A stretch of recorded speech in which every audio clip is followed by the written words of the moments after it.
And on March the 21st, 1980, as he pulled up to his house, it was about 9:50 p.m., and the assailant, in all probability, was hidden behind the truck. And as the power window was operated by the driver of the automobile, John Stanfa, the assailant stepped from behind the parked automobile, put a shotgun, probably a sawed-off shotgun, to the back of his right ear, and blew Bruno away. The shooting was gangland style. Angelo Bruno was shot once in the back of the head at point-blank range.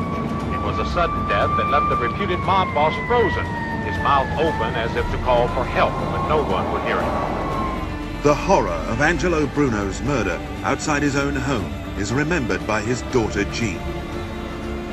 My father was left in that car for hours, and people kept coming and coming. Finally, the people in the street started shouting, "Take him away, take him away." And they took him away. And I didn't show any emotion, because if I did, maybe some people were glad that he was dead. Evidently some people were, or they wouldn't have killed him. Who do you think killed your father? I can't say, because I'm not positive. I said, "Louis, come on, we'll have a cup of coffee, you know. He's got the money." So as he went in, one guy put his arm around him, Frank Bump and I put the rope on him, and we killed him. That was it. We choked him. There was about eight, 9 people there. Why were they there? Well, I don't know. They were there, you know how they meet or something like that, and they heard that I was coming in with Russian Louis, so they stayed. They were all members of our family, see. So they just stayed. They didn't have to be there. You know, it was just something that they happened to be there, and they just waited around, see. See, most people would prefer not to be around when they see someone being strangled. Well, not people in the family. They're killers themselves, you know. So it didn't mean nothing. Kind of like a cabaret. Yeah, just like a little performance, see? Like a magician. Something disappears, then it comes back. And in this case, nobody comes back. No, they don't come back, yeah.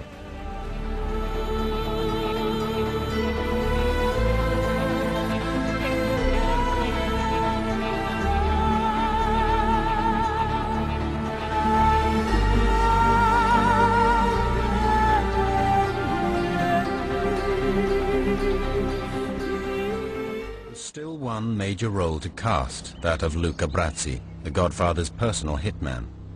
When mobster Lenny Montana walked on set, Ruddy knew he was perfect for the role. One day we looked around, and here is Lenny Montana. So I went over and I met Lenny, and I brought him over to Francis. He was perfect.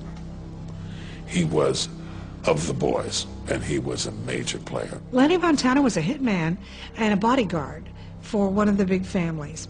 He wanted to change his career and become an actor. Montana's first scene was with Marlon Brando, the greatest actor of his generation. The Mafia hard man was a touch nervous. Lenny never acted before. So Francis said, "Well, just go sit down and run your lines and we'll shoot it. So you get used to the camera." So the marvelous moment you see him on the side, said, "Don Corleone, I'm honored to let it to be I hope the male, the firstborn is the male." That was his rehearsal. So he was talking to himself and talking to himself, this big man, so afraid, and Francis shot that and realized, gee, that's perfect, because he was really just doing his lines. Don Corleone, I am honored and grateful that you have invited me to your home on the wedding day of your daughter. And may that first child be a masculine child. Lenny was a very powerful man, but on the set, these guys who had an acting role were also scared and so nervous. I mean, it's like acting was more frightening than doing whatever they did in the past. I am honored and grateful that you After nearly 2 years of intimidation and backroom deals, the union between Hollywood and the Mafia was immortalized in this historic scene. On the day of your daughter's wedding, and I hope that their first child be a masculine child. I pledge my ever-ending loyalty for your daughter's bridal purse. Thank you, Luca. My most valued friend. Don Corleone, I'm going to leave you now. because I know you are busy. Brando initially wasn't really into his role, and as some of these real capos were introduced to him, he began to emulate their mannerisms. So the presence of some of the hoods on the set was good for Brando. How do you feel about killing people? I mean, I don't know. It's hard for me to explain. I didn't have much feeling. Because, you know, I never killed nobody that was innocent. You know, they were all gangsters. You know, they're killers themselves.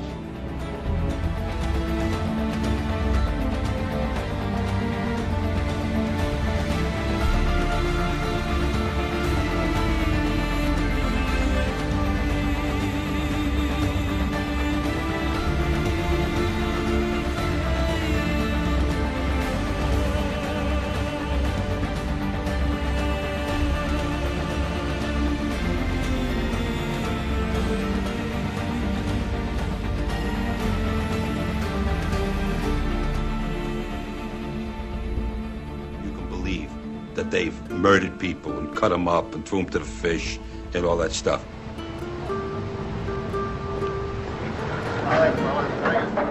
You could run into Carlo Gambino on the street when he was around and never know. He would fit in with anybody. You would never know this poor, meek, humble man was the boss of bosses and the boss of one of the biggest crime families in New York, or the biggest crime family. They might call him the old man because he was getting on in years, but he definitely dominated all the families.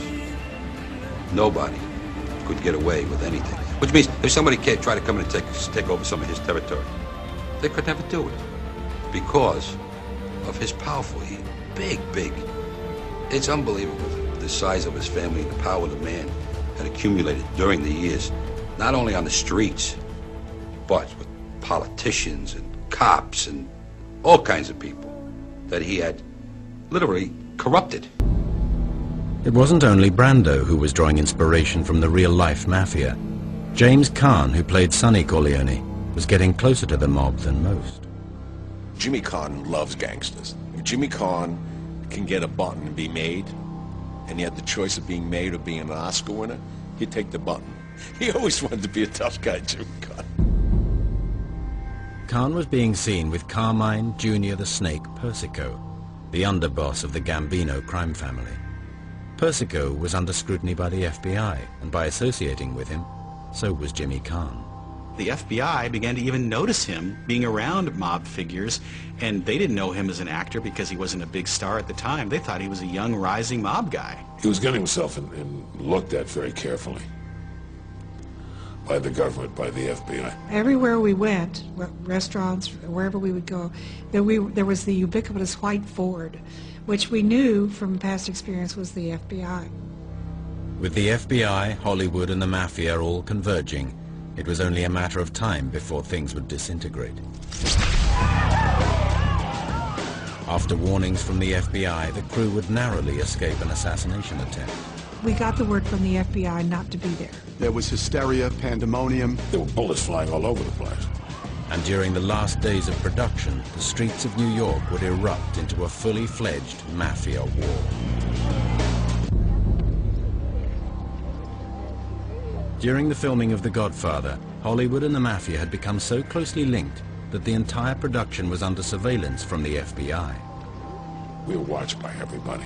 Was the government aware of the FBI, what we're doing? I guarantee you. Was the New York Police Department? Guarantee you. The honeymoon period was over. The attention The Godfather was attracting would result in a public assassination attempt. A story or anything like that. There was a lot of pain after he died, that you felt sorry for him and you suffered because you loved him so much, the whole family, but I wouldn't have traded him for the world.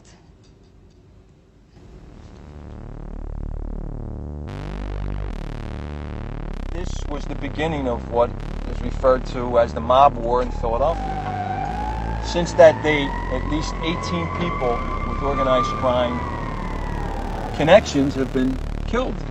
And people now see that these gentle, nice guy number writers are not as nice and as gentle as everybody thought. They're vicious, they're animals, they'll kill at the drop of a dime. Police say a killer posing as a flower delivery man knocked on the door of John McCullough's home about 6:30 tonight. He brought in one package of poinsettias. When he returned, he had a gun, and police say he opened fire.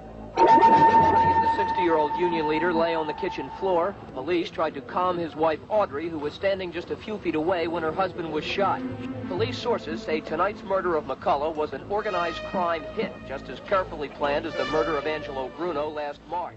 In organized crime, if you're a killer or you're an extortionist or you're a big dope guy, you give respect that maybe you couldn't get as a fellow who worked in a factory or somebody who drove a car, a cab, or drove a bus.